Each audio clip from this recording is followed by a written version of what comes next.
Language, often invincible until it changes the way we respond. It is confusing. Let's test that. Raise your hand if you believe men and women deserve fair rights and equal access to opportunities regardless of their gender. Now keep your hands raised if you identify as a feminist. I see lower hands, which is interesting because the underlying principle is still the same. Fair rights, equal opportunities, equal dignity. What changed was not the principle, it was the label attached to it, which allows me to ask a far more interesting question. Do we form opinions about ideas and principles or about the labels attached to them? Because those two are two different things. Now, let's make this clearer. I want you to look at my hand. What am I holding? An onion? But here's the interesting part. The second I hold the onion, I do not touch it.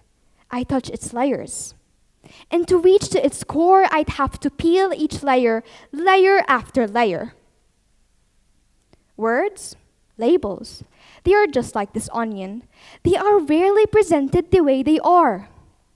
Mostly, they are presented surrounded with layers. And I think we've all experienced this before, just not with feminism.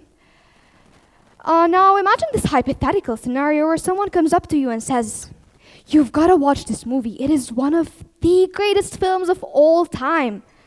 You sit, and before the opening scene even begins, your mind starts writing a review. Every emotional moment feels deeper. Every plot twist feels clever, and every mistake feels forgivable. This movie is amazing. But now imagine the opposite happens. Someone walks up to you and says, "This is the worst film I've ever seen. Headlines were lying about it. It is the worst film."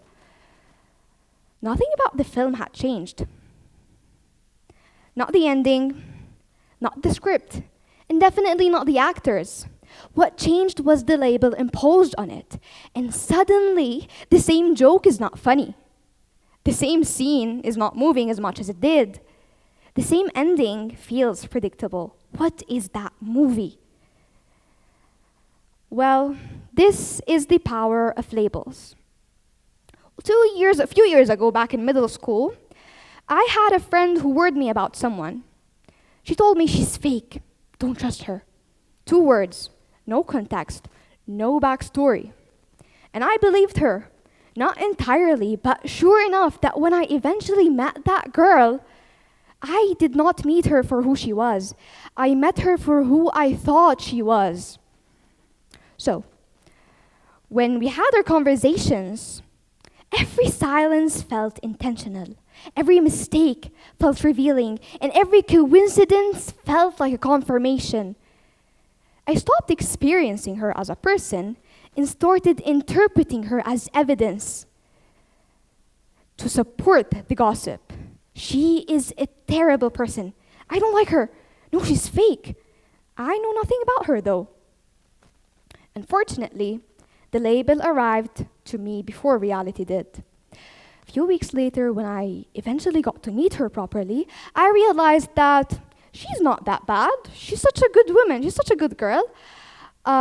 So I realized that when we think we know someone or something, do we know that thing or that someone?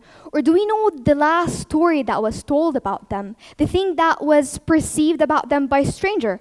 Absolute strangers. Strangers who do not know who these people are. Well, psychology talks about it, and it's called confirmation bias. It is the ability, it is like our tendency to seek and interpret, remember also information that are relevant and reinforce what we already know. I feel like she's fake. I'm gonna see what is in her that supports the fact that she's fake. Well, beneath the psychology lies something more fundamental. Once the mind receives a label, it stops interpreting it as something unknown.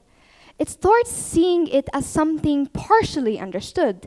And understanding in that sense is more of recognition than discovery. So I start asking what fits rather than what is true. And that is the power of labels. Sometimes we decide what something is before we ever encounter it. Well, here is the news. This is where it scales, and over time, we realize that we know nothing about everything in our life. Nothing is inherited. We are described everything, not through definitions, but through impressions that form over time. A headline that is read too quickly, a short clip, a comment section that is louder than the content itself. It dictates us what the thing is before we even know it. And this is nowhere more familiar than it is in feminism.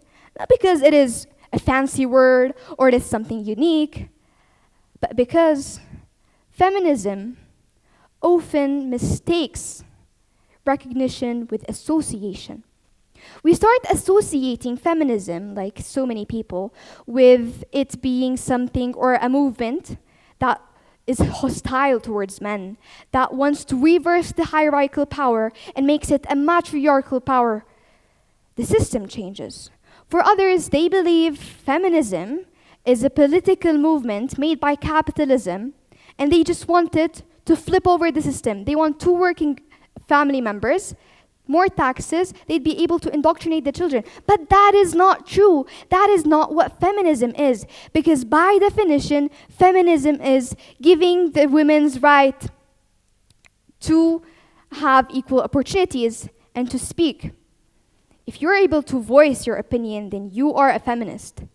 If you have a wife, if you have a sister, if you have a daughter who is voicing her opinion, then you are a feminist. Do not be afraid of labels. Thank you.